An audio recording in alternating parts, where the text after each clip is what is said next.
Bonjour, on se trouve pour la correction de la feuille d'exercice chapitre 2, réaction avec les acides.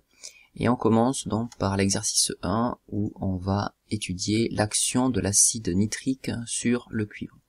C'est une réaction qui est assez impressionnante où on voit donc que l'acide est capable d'attaquer le métal cuivre. Et d'ailleurs, vous pouvez voir tout de suite la vidéo. Pour réaliser cette manipulation, il faut obligatoirement être sous une hotte aspirante, car vous allez fabriquer un gaz toxique et irritant. Il faudra aussi utiliser des gants et des lunettes, car vous allez manipuler de l'acide nitrique concentré, qui est corrosif. Nous allons introduire l'acide nitrique concentré dans deux tubes à essai. L'acide nitrique est composé d'ions hydrogène et d'ions nitrate. Le AQ signifie en solution. Parmi ces deux tubes à essai, il y en aura un des deux qui nous servira de témoin. Vous remarquez que la solution d'acide nitrique est incolore. On va maintenant introduire un ruban de métal cuivre. Notre manipulateur va maintenant lâcher le ruban de cuivre dans la solution d'acide nitrique concentré. On remarque immédiatement une effervescence importante au sein du tube à essai et une coloration bleutée qui apparaît au sein de la solution, ainsi que des vapeurs rousses qui apparaissent dans le tube à essai.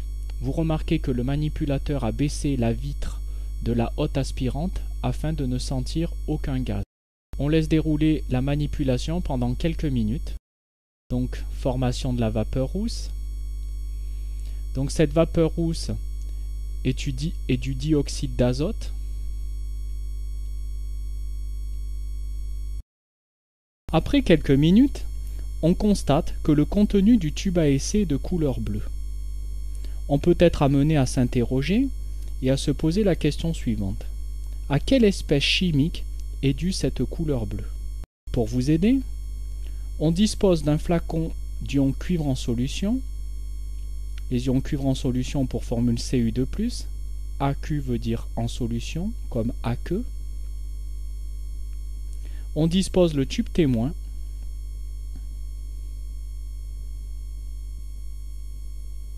Alors pour reprendre un petit peu l'expérience, donc ici on voit le morceau de cuivre dans le tube à essai et l'acide donc qui tombe sur le morceau de cuivre. Vous avez vu que le liquide qui au départ était incolore se colore à la fin en bleu et vous avez vu donc le dégagement de vapeur rousse qui a un dégagement toxique, donc c'est pas quelque chose qu'on va pouvoir reproduire au collège, puisqu'au collège nous n'avons pas de hottes aspirantes qui peuvent nous protéger de ces vapeurs. On a d'autres informations ici sur le schéma, par exemple une information par rapport au pH, donc on voit que le pH, je vous rappelle c'est ce qui mesure le niveau d'acidité, passe de 0,5 à 3, donc on sait que l'acidité va diminuer, et je vous rappelle que l'acidité est due aux ions H+, les ions hydrogène, et comme l'acidité diminue, eh bien la quantité des ions hydrogène va diminuer. Ceci étant dit, maintenant qu'on a regardé le schéma, on va commencer à répondre aux questions. Première question, faire la liste des noms des atomes, des molécules et des ions présents dans le tube à essai.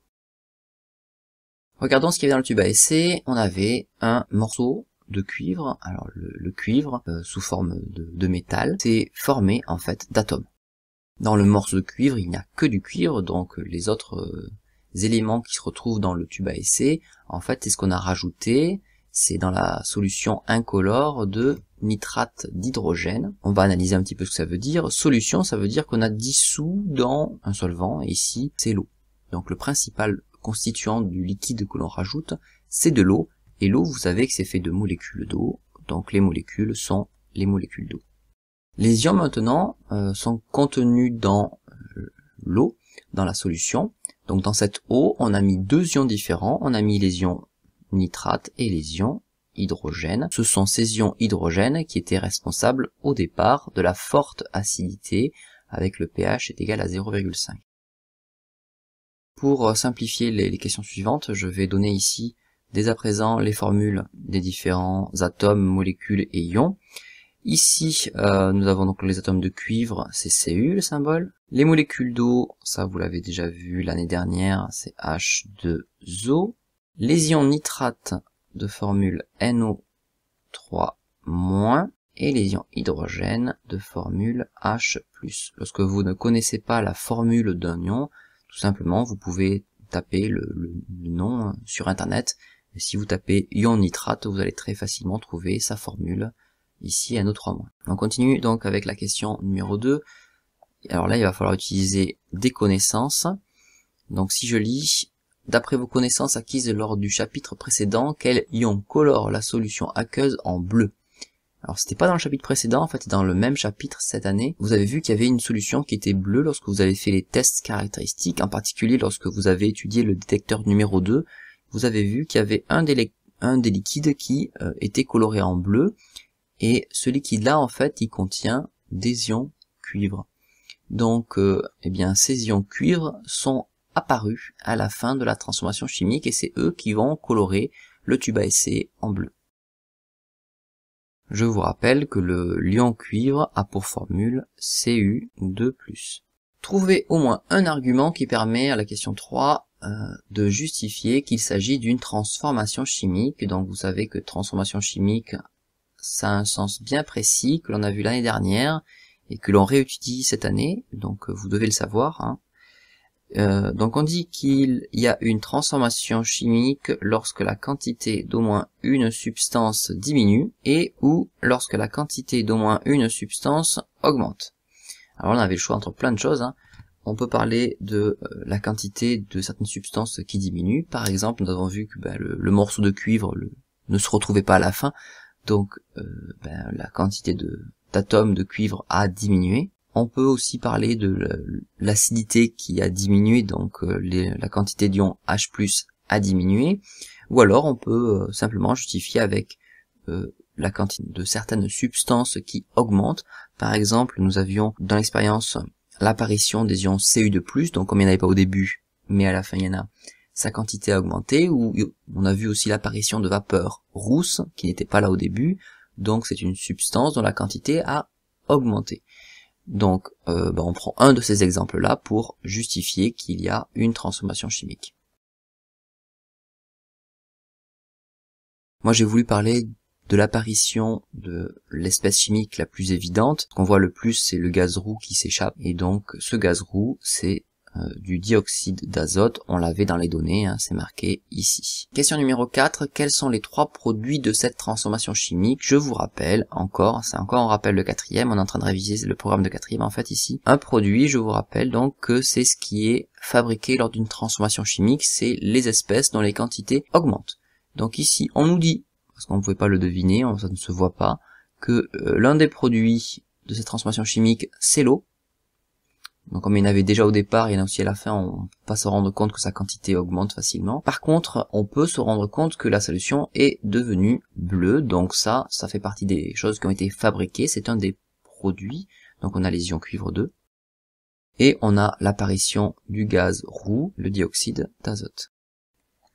Enfin, dernière question, il faut écrire le bilan de la transformation chimique. Je vous rappelle que lorsqu'on écrit un bilan, on écrit les noms des produit à droite, donc ce qui a été fabriqué, on le met à droite, et à gauche, on met ce qui a été utilisé, donc ce dont la quantité a diminué.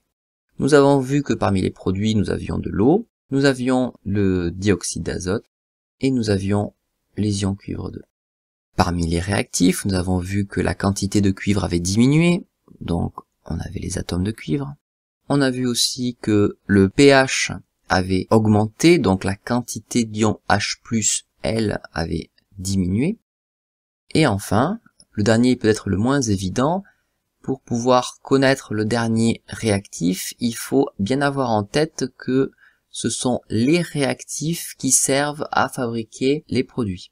Donc il faut avoir en tête bien les formules pour savoir quels sont vraiment les réactifs. Donc les ions cuivre, c'est Cu2+, en fait ils ont été fabriqués à partir des atomes de cuivre, donc là c'est bon, on a du Cu à gauche, du Cu à droite, c'est possible. Les ions hydrogène H+, ils se retrouvent dans l'eau, hein. Vous savez que la formule de l'eau c'est H2O, donc j'ai des hydrogènes à gauche, des hydrogènes à droite, c'est cohérent.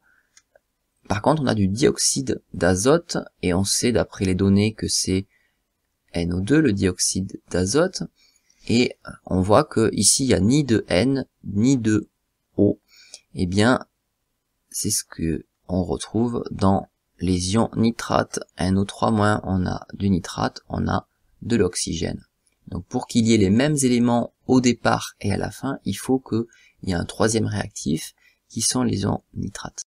Alors comme tout le monde n'a pas fait la partie EPI sur l'acidité, je vous l'ai remis ici en dessous. Donc pour rappeler que les ions H+, les ions hydrogène H+, ce sont ces ions-là qui sont responsables de l'acidité des liquides, que l'acidité des liquides se mesure en fonction du pH, donc une grandeur qui permet de mesurer l'acidité des liquides, que plus le pH donc, est proche de 0 ici, plus je me dirige vers les solutions qui sont acides.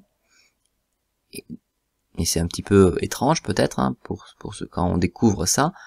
Ça veut dire que plus je me déplace vers 0, plus il va y avoir des ions H+. Je peux aller dans l'autre sens que vers l'acidité. Hein.